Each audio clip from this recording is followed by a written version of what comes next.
los tiempos. Aquí lo veo a Julio César Barrera, lo veo a Luis Fernando, lo veo a Beatriz Reyes Orie, perfecto. Bueno, bienvenidos y bienvenidas a esta tercera mesa de las jornadas Francis Kennedy 2020 y coloquio argentino de la Red Latinoamericana de Filosofía Medieval. Esta mesa la hemos denominado temáticamente franciscanismo.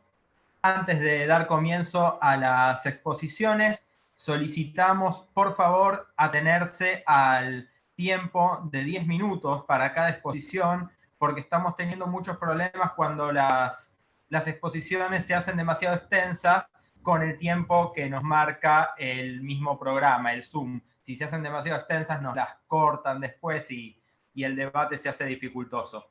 Así que de todas formas, yo les voy a estar avisando oralmente, prendo un segundito del micrófono, 3 minutos antes de que termine su tiempo, así pueden guiarse bien para llegar a las conclusiones y cerrar adecuadamente. Dicho lo cual, si están preparados, procedemos a presentar al primero de los expositores, Julio César Barrera Vélez, quien es licenciado en Filosofía por la Universidad Nacional Autónoma de México, bachiller en Teología por la Universidad Nacional de Costa Rica, licenciado en Teología en la Universidad de San Buenaventura, Bogotá, y tiene una maestría en Filosofía del Instituto Católico de París. Es miembro del grupo de investigación Devenir, clasificado en A1 por Conciencias, regenta la línea de investigación de lectura fenomenológico-hermenéutica de filosofía medieval, profesor titular de filosofía medieval y cuenta con publicaciones de libros y artículos en revistas nacionales e internacionales en área de filosofía medieval, hermenéutica, estética y fenomenología. Nos estará presentando ahora su trabajo que versa sobre el rol de la affectio en la concepción bonaventuriana del amor. Si está listo para comenzar, adelante, Julio César. Sí, muchas gracias y muy buenas tardes. ¿Me escuchan?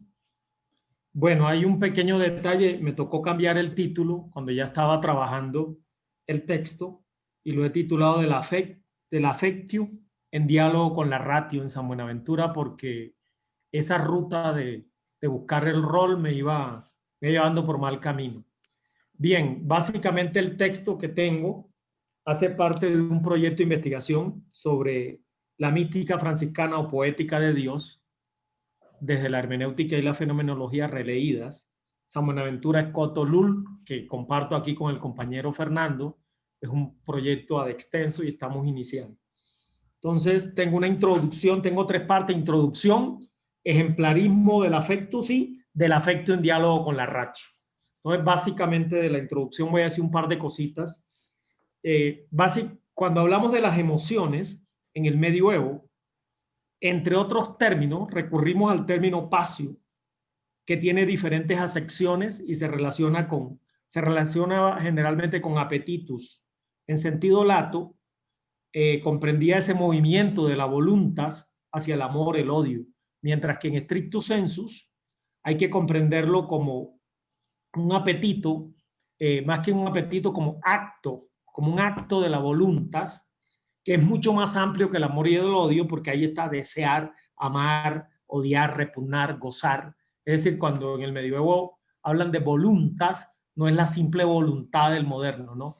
La voluntad coge una serie de gamas. Desde este punto de vista encuentro que, concebida la voluntad como una potencia afectiva, es el eje categorial, a mi juicio, desde el que hay que repensar las emociones en el medioevo. En este contexto encontramos, por ejemplo, a San Anselmo de Agosta, donde las afecciones provienen de la dialéctica entre el acto libre y las tendencias de la voluntas. Va a hablar de una tendencia a la beatitud y al comodum, como decían esta mañana. Después vamos a encontrar en los místicos especulativos del siglo XIII, básicamente la escuela de Chartres, a Hugo y Ricardo de San Víctor, para quienes affectio es sinónimo de vida afectiva, pero no la ligan a la vida moral del sujeto. Pero hace ya una diferencia importante, Ricardo, entre afecto y ratio, al decirnos ratio qua discernimus, affectio qua diligamus. Esta tradición va a llegar después a San Buenaventura, ¿verdad? Para San Buenaventura, en este sentido, va a tomar, se va a inclinar a nivel moral por la perspectiva de Anselmo y va a hablar de una affectio obliquo. Sin embargo, lo que pretendo yo en este texto, básicamente presentar a modo de hipótesis la comprensión bonaventuriana del affectio como potencia, que cuando él la presenta como una potencia afectiva y la concibe como un principio dialógico de la ratio, posibilita digamos, ese encuentro. Ejemplarismo y affectus. Si uno sigue el ejemplarismo bonaventuriano, lo toma, como lo presenta Jean-Marie Besant, que son una relación entre el creador y las criaturas, encuentra que el afecto y en especial el amor humano en San Buenaventura recibe un fundamento ontológico en el amor a Dios. Y San Buenaventura, dentro de esta estructura, ubica todo movimiento amatorio, sobre todo la relación amante-amado. Bien, del diálogo afecto-ratio. La reflexión filosófica occidental, la tematización sobre el afecto se ha movido en dos líneas grandes. Una que excluye el affectus a la indigencia del pathos y le dice al logos que eso lo debe expulsar cuanto antes de su horizonte de comprensión. Y otra, grosso modo, que propende por una filosofía, en palabras de Paul Ricoeur, propende por una filosofía del sentimiento y demanda al corazón, ¿verdad? Demanda al corazón revelaciones que él no conoce, una intuición pura, más allá de todo discurso. Y precisamente releyendo yo este texto que acaban de republicar, a l'École de la Phenoménologie, hay un capítulo sobre el sentimiento. Y Ricoeur quiere buscar una tercera vía en estas posiciones. Y yo encuentro una coincidencia con la perspectiva bonaventuriana, ya veremos por qué. En este sentido, podemos ubicar la reflexión de San Buenaventura en una vía intermedia, porque habla de una unión connatural entre ratio y afectos. Buenaventura nos presenta la tensión entre ratio y afectos materializada en un juego de oposiciones que evidencian la articulación en el quehacer de la ratio y la dinamicidad en el afecto. Por ejemplo, esto se constata ¿dónde? En Itinerario, un prólogo, un capítulo numeral 4. Miren lo que nos dice. Por eso, primeramente, invito al lector al gemido de la oración, no sea que piense que le baste la lección sin la unción, la especulación sin la devoción, la investigación sin la admiración, la circunscripción sin la exultación, la industria sin la piedad, la ciencia sin la caridad, la inteligencia sin la humildad, el estudio sin la gracia, el espejo sin la sabiduría divinamente inspirada. Véase cómo Buenaventura propende por una simbiosis en donde el poder conocer aspecto de la ratio se articula de manera armónica con un gradus affectus en el que la dimensión volitivo-afectivo del hombre, a modo de fons signatus, nos revela una intencionalidad afectiva de la razón. En esta perspectiva, Buenaventura pareciera señalar, a mi juicio, la impronta de una función universal del sentimiento. Y en primera sentencia, distinción 3, artículo 1, o a este 1 nos dice, la persona es un sonido que simultáneamente experimenta autosonancia, resonancia y asonancia. Más será en la experiencia de la resonancia ecoafectivo que hacemos en nosotros y que los otros dejan en nosotros, en donde se manifiesta el poder de la intencionalidad afectiva, tanto a dextra ánima como ad intra ánima en el pensar de Buenaventura. En este contexto, para Buenaventura la afección, en diálogo con la tradición agustiniana, es un peso espiritual, una inclinación, y será el principio del amor de la caritas. La afectividad sigue al conocimiento, no solo por la... Vale, en este sentido es muy valioso que San Buenaventura exalte el poder de lo afectivo y va a hablar que lo afectivo posee una naturaleza sapiencial, una sabiduría finalmente poseída y saboreada, y en en una cita de Itinerarium, que es bastante larga y por eso no puedo leerla, pero voy a tomar una idea. Dice, si este tránsito es perfecto, es necesario que dejen todas las operaciones intelectuales y que el ápice del afecto se traslade a Dios. Para Buenaventura, el ápice del afecto es como el grado máximo de emoción y de poder del alma. En este sentido, podemos hablar de un ordo affectio amoris que sintetiza ese diálogo. Buenaventura dirá, comparará el amor humano, y esta metáfora es muy bella, que encontramos en Primera Sentencia, donde nos dirá que el amor, el afecto es un principium y una fuerza vital que como una lanza penetra y hiere, une y descansa en el objeto amado. Véase aquí cómo en este juego de oposiciones y mediante la metáfora de la lanza, San Buenaventura subraya la naturaleza ambigua del amor humano y del afecto en el gozo-dolor. Y por último, en primera sentencia, nos va a decir que el amor es un principio único de toda afección y después va a subrayar la fuerza difusiva del afecto cuando nos va a decir que prima entre todas las afecciones y radica como primordial a todos los otros.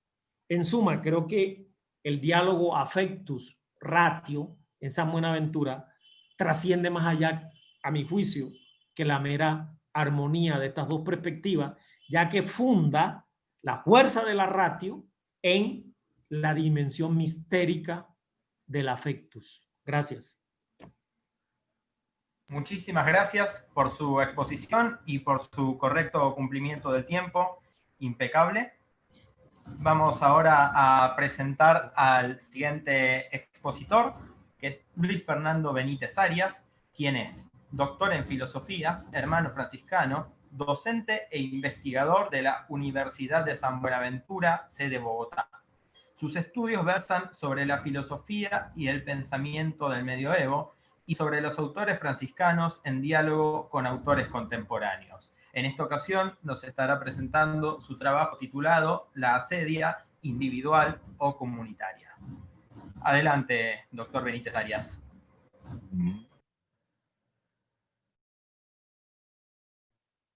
Muy buenas tardes para todas y para todos. Muchas gracias por esta oportunidad. Bueno, el tema que voy a trabajar y que he venido trabajando para una futura publicación es el tema de la asedia. Es un tema que se encuentra muy bien desarrollado por algunos autores en la Edad Media y aunque sus orígenes, digámoslo así, de presentación en forma sistémica obedecen a la Edad Media, en la actualidad también hay estudios que están mostrando que esa asedia también se puede presentar de alguna forma en ciertas conductas o comportamientos del ser humano en la actualidad. Entonces, por el momento, lo importante es darnos cuenta que en los orígenes de la asedia se contempla una conducta de vida de los monjes. Esto es típico de los monjes, quienes precisamente viven en las abadías y quienes pasan la mayor parte del tiempo en sus celdas personales. Por lo tanto, la celda se convierte ya en algún momento de la vida del monje, se convierte en una realidad ya pesante, en una realidad que le imprime tristeza, en una realidad que le imprime depresión, una realidad que lo lleva precisamente también a desvincularse de los actos de caridad. Por lo tanto, es un momento de mucha importancia en la vida del monje, porque realmente lo pone en una condición muy particular con respecto a su compromiso de vida. Entonces, desde ese punto de vista, la asedia tiene allí precisamente su origen en la vida monacal. Es precisamente padres monacal, del monasticismo, particularmente Evagrio Póntico y Juan Casiano, quienes son los que mejor van a desarrollar estos temas en la Edad Media. Incluso la gran mayoría de los estudios que uno puede encontrar acerca de la asedia en la Edad Media están vinculados a ellos dos. De una forma muy indirecta también está vinculado con los trabajos también de de Gregorio de Nacianzo, quien también precisamente va a tener unos aportes muy importantes con el tema de la sedia. La sedia, desde ese punto de vista, pues va a presentar una temática muy particular en la Edad Media, porque precisamente se va a formular la sedia en realidad ¿qué es? ¿Es un vicio? ¿Es un demonio? ¿Es un pensamiento? Es decir, ¿qué es la sedia? Entonces, pues eso es lo que va a llevar precisamente a que la sedia aparezca en una serie de tablas. Es importante darse cuenta que en la Edad Media las virtudes, los vicios son presentados en forma de una tabla. Ya eso incluso lo podemos encontrar también en la Ética Nicómaco en Aristóteles, ¿no? Donde precisamente hay columnas que hablan de los vicios y de las virtudes. Entonces, en la Edad Media también, asumiendo, diría yo, esta metodología, presentan una serie de elementos, de emociones en la vida del ser humano que son clasificadas como vicios, también en contraposición a las virtudes. Entonces, viene toda una polémica entre los autores de la Edad Media para poder ubicar la sedia. Si en realidad la sedia va a ser, como les dije ahora, un vicio, va a ser un demonio, va a ser un pensamiento. Para Evagrio de Púntico, la sedia es una realidad que precisamente viene de la parte del pensamiento.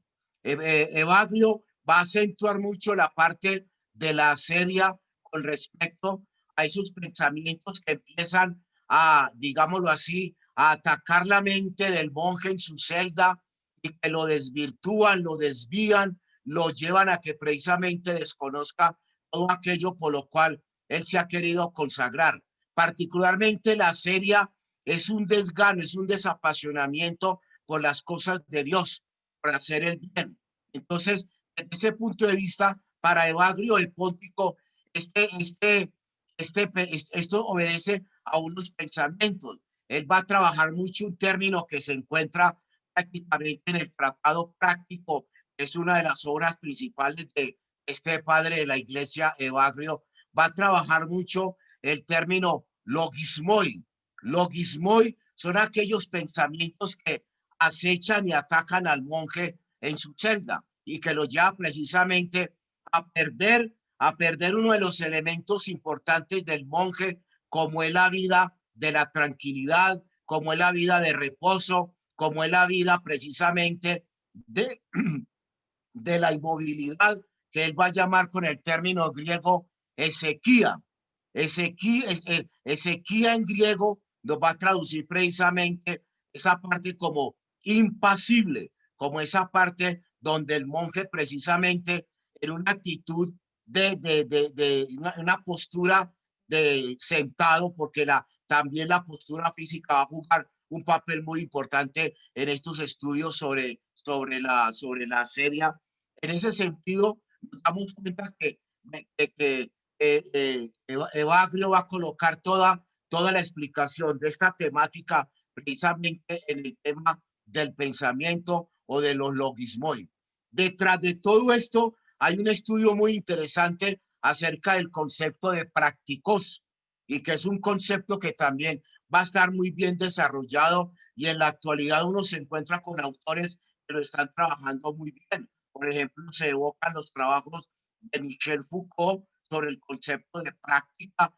Es un concepto que precisamente para Foucault lo rastrea precisamente a partir de estos autores. Entonces, detrás de esta temática surge también ese concepto de prácticos. Es muy interesante también para estudiarlo y para ponerlo en diálogo con el pensamiento contemporáneo, ¿no? En este trabajo, como les dije ahora, también sobresalen los aportes precisamente de Juan Casiano. Juan Casiano prácticamente va a tomar mucha de la literatura de Evagrio y simplemente va a ser como cambiar el orden de los vicios, porque hay una tabla en Evagrio. Disculpe, doctor, le quedan 3 minutos. Listo.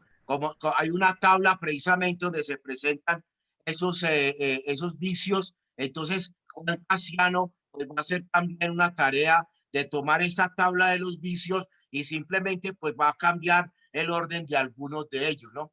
Otro elemento y que es la segunda parte de este trabajo son precisamente las consideraciones en la teología moral de la Edad Media, ¿no? Si la asedia se distingue como un elemento de pereza o de tristeza, es decir, en qué orden la teología moral de la Edad Media va a asumir precisamente estos aportes, ¿no? Y por último, como un tercer elemento, antes de llegar a la conclusión, es precisamente ver hasta dónde este tema de la asedia no es una situación personal, sino que también puede contagiar, digámoslo así, el espíritu de una comunidad. Entonces, ese es el tercer punto acerca del acto moral interior, individual o comunitario, el tema de la asedia, ¿no? Entonces, ya para terminar, es importante darnos cuenta que este término de la asedia ha sido relacionado con algunas problemáticas de tedio personal que se manejan en la actualidad, en la sociedad del cansancio o en estas realidades que Martin Heidegger también va a hablar precisamente acerca de la preocupación o la desapreocupación en relación al Dasein o al ser ahí. Entonces, ese es en términos generales el trabajo que vengo desarrollando con la opción de poderlo publicar también. Muchas gracias. Muchísimas gracias y agradecemos también el cumplimiento del tiempo establecido. Venimos fenómeno en esta mesa, así que procedemos a presentar ahora a Beatriz Reyes Oribe, quien es magíster en Filosofía, Ética y Política por la Universidad de Barcelona, licenciada, profesora y doctoranda en Filosofía por la Universidad Católica de Argentina. Actualmente es becaria de CONICET, profesora asociada a cargo de Historia de la Filosofía Medieval y Lectura de Textos 2 en la UNSTA y directora del proyecto de investigación Voluntad Natural y Deliberativa en Maestros de Teología de París del siglo XIII. Autora del libro La voluntad del fin en Tomás de Aquino y de más de 20 publicaciones científicas sobre filosofía medieval y filosofía del derecho aparecidas en España, América y Argentina. Nos estará presentando su trabajo titulado Notas sobre la doctrina de Avicena presente en la Suma de Ánima de Juan de la Rochelle a propósito de las potencias motivas. Adelante, Beatriz. Bueno, buenas tardes, muchas gracias. Voy a tener que resumir bastante, vamos a ver. Juan de la Rochelle es un autor franciscano del siglo XIII que escribe dos obras sobre la temática de las potencias del alma humana. Una es el Tractatus y la otra es la Suma de Ánima. Esta suma recoge la división de potencias según Avicena, luego de recorrer la perspectiva del Damasceno y de Agustín. A Juan lo separa más de un siglo de Avicena, a lo que se agregan diferencias religiosas y de formación, ya que este último era también médico. Sin embargo, su de Ánima tiene un lugar de privilegio en la obra de Juan. El Liber Sextus de Naturalibus, o de Ánima, es parte de la gran obra de Avicena, el libro de la curación. Pertenece al Tratado de Física incluido en dicho libro. En la edición de la Suma de Ánima de Juan de la Rochelle aparecen referencias al de Ánima en la versión de Avicena, del Avicena latino traducido por Gundisalvo que utilizaban los escolásticos. Bueno, vamos a ver algunas cuestiones brevemente, algunos problemas que presenta el uso, digamos, o por lo menos el aparente seguimiento que hace Juan de Avicena. En el capítulo 106 de la Suma de Ánima, que se titula sobre la diferencia entre el concupiscible y el irascible, afirma Juan, cito, para conocer la diferencia entre la virtud irascible y la concupiscible, debe señalarse que el bien se dice de dos modos, a saber, simpliciter y bien conducente o expediens. Pero bien simpliciter se dice aquí del deleitable, bien conducente se dice el que entristece y es arduo. Pero se dice bien porque es útil. Bien deleitable, por ejemplo, la comida, bien conducente como la medicina o la incisión a causa de la salud corporal. Hay, por lo tanto, una virtud concupiscible apetitiva del bien deleitable y se dice deleitable para la carne y temporal. En cambio, la virtud irascible es apetitiva del bien arduo conducente. Además, sigue Juan, debe observarse que así como hay un ser doble, a saber, de naturaleza y ser de orden, absoluto y comparado, así también hay un bien doble. Hay pues un bien de naturaleza, a saber, conveniente y conforme a la naturaleza, y este es el bien deleitable. Y cita a Avicena: deleite es pues la conjunción de lo conveniente con lo conveniente. Y hay un bien de orden que es honorable o excelente. Doble es entonces la virtud apetitiva del bien, la cual mueve al bien, pues una es la que mueve y es apetitiva del bien de naturaleza, otra la del bien honorable o excelente. La primera es concupiscible, que tiende al deleite, la segunda es irascible, que tiende a la excelencia o el honor. Fin de la larga cita de Juan, que tiene mucha tela para cortar. La clave de la lectura de esto que pone Juan parece estar en la división del bien como simpliciter y expediens, o sea, absoluto y conducente, comparable a la del ser como esse nature o absoluto y esse ordines o comparado. En este nivel de potencias motivas sensibles, el bien absoluto es el deleitable. En segundo lugar, observamos que a pesar de ser este último el bien conveniente a la naturaleza sensible, el bien de orden es superior jerárquicamente. Sobre la cuestión de la superioridad del irascible sobre el concupiscible hemos trabajado a propósito del conocimiento del bien sensible en Tomás de Aquino, quien recoge también esta temática. La superioridad tanto del bien ordenado como del irascible radica en la proximidad a la razón para el aquinate, mientras que en Juan se da porque tiende a la excelencia. En medio de este desarrollo sobre los apetitos, Juan cita la metafísica de Avicena de este modo, como mencionamos, ¿no? El deleite es la conjunción de lo conveniente con lo conveniente. Veamos lo que se lee en la obra de Avicena. Cito: que son ciertamente uno, de ahí que él mismo, para sí mismo, es el máximo amador y amado, también el que más se deleita y el deleitado, pues el deleite, dice, no es otra cosa que la aprehensión de lo conveniente según que es conveniente. De ahí que el deleite sensible es la sensibilidad de lo conveniente y el deleite inteligible consiste en inteligir lo conveniente. Ya por tanto, el primero es el más excelente conocedor, aprehensor, dice, con la aprehensión más excelente de lo más excelente aprendido, y de ahí que es el más excelente que se deleita con el deleite más excelente de lo deleitable más excelente. Bueno, fin de la cita de el Avicena latino. Entonces, en Avicena no se trata, como decía Juan, de una mera conjunción, sino de una aprehensión, de una sensibilidad o de un inteligir lo conveniente. En todo caso, si hubiese una conjunción, o mejor una unión, ya que no aparece esta expresión en Avicena, surgiría de una aprehensión. Además, el texto de la metafísica está referido a Dios y no al deleite humano. Aquella cita que hizo Juan nos muestra que se apropió del texto de Avicena y lo interpretó en concordancia con otras fuentes, probablemente con las de Damasceno. Por otra parte, hemos visto que Juan divide el ser en natural y de orden. Esta división no se explica a menos que el ser se refiera de algún modo a un intelecto creador de dicho orden y a alguna capacidad aprehensiva capaz de captarlo. Sin embargo, Juan no se explaya aquí sobre el asunto. Solamente lo pone para dividir el bien. Por su parte, Avicena manifiesta en la obra citada por Juan que, cito, es el que sabe cuál es el orden del bien en el ser porque viene de él, y que fluye el ser a partir de esta ciencia según el orden que intelige, a saber, un orden recto, y puesto que él mismo se ama a sí mismo, aquel que es principio de todo el orden de la bondad. Fin de la cita. Esto refleja la idea de que el orden del bien se proyecta en el orden del ser creado y que ese orden fluye de una inteligencia. Sin embargo, debemos considerar algo más. Lo anterior es insuficiente para explicar una duplicidad en el ser.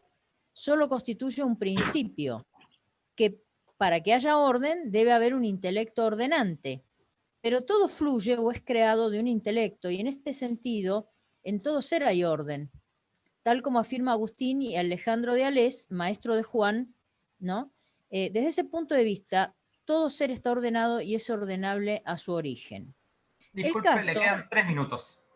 Bueno, el caso es que Juan distingue un ser de naturaleza y otro de orden. Esto es lo que resulta poco claro. Es posible suponer que no está planteando Juan la división en el plano esencial o sustancial, sino que podría tratarse de una distinción racional, cognoscitiva o valorativa con fundamento en la realidad. Algo que no encontraremos, dicho así, en Juan.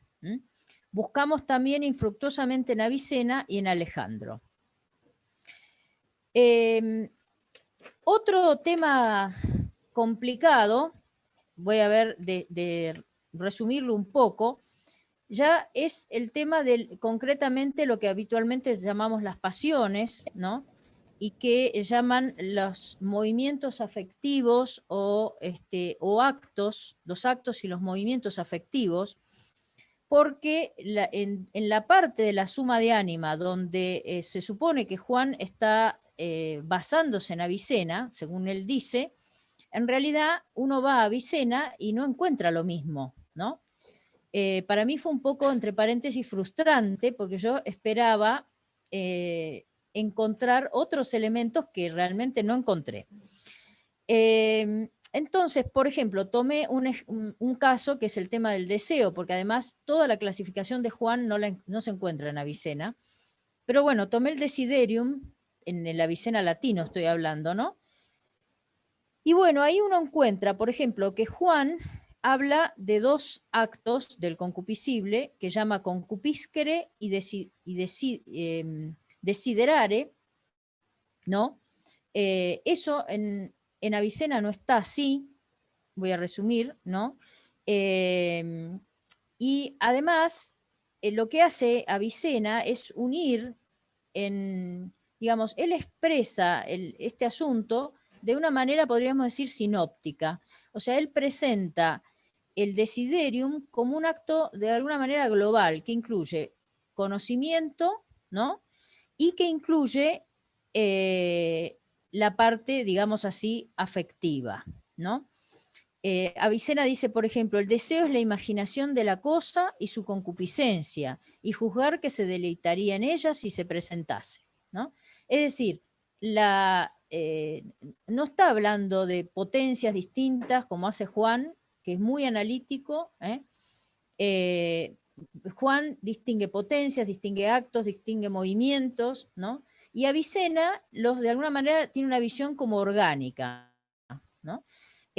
Así que a mí me resultó, digamos, muy interesante estas aparentes discrepancias o no aparentes entre su fuente y Juan, ¿no?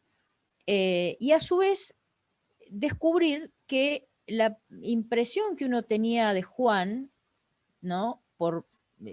Digamos, como un compilador, que es la idea que uno se hace cuando lo lee y dice, bueno, esto dice fulano, esto dice mengano, y es verdad, él toma las fuentes, pero en realidad es mucho más original y más integrador de lo que él ha ido leyendo de lo que parece en un principio, ¿no?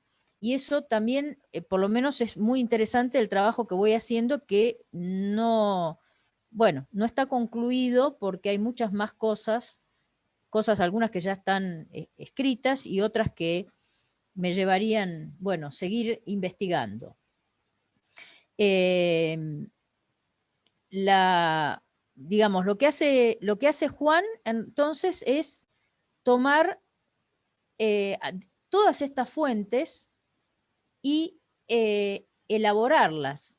Esa es un poco la conclusión, por lo menos provisoria, a la que he llegado. Muchas gracias. Bueno, muchísimas gracias. Muchísimas gracias a los 3 expositores por su participación, por su interés, por su acotación al tiempo, que sabemos que es tirano y tampoco es que nosotros querramos estar teniendo que interrumpir y acortar, sino que, bueno, es una eventualidad de este formato del Zoom con sus 40 minutos, de no poder tener la presencialidad de las mesas simultáneas y demás. Pero bueno, les agradecemos profundamente, disculpas si han sido prestas las interrupciones. Lo que vamos a hacer ahora, que se está por cortar esta sesión del Zoom, le quedan menos de 4 minutos, es hacer un breve descanso de 5 minutos y volver a entrar para proceder con la siguiente parte de la mesa, que serían las preguntas, las intervenciones cruzadas, los aportes que quieran hacerse entre los expositores que acaban de presentar sus trabajos, para luego poder dar lugar a las preguntas del resto de los concurrentes que se pueden ir haciendo a través del chat también. Sin más, muchísimas gracias y nos conectamos ahora de nuevo en 5 minutos.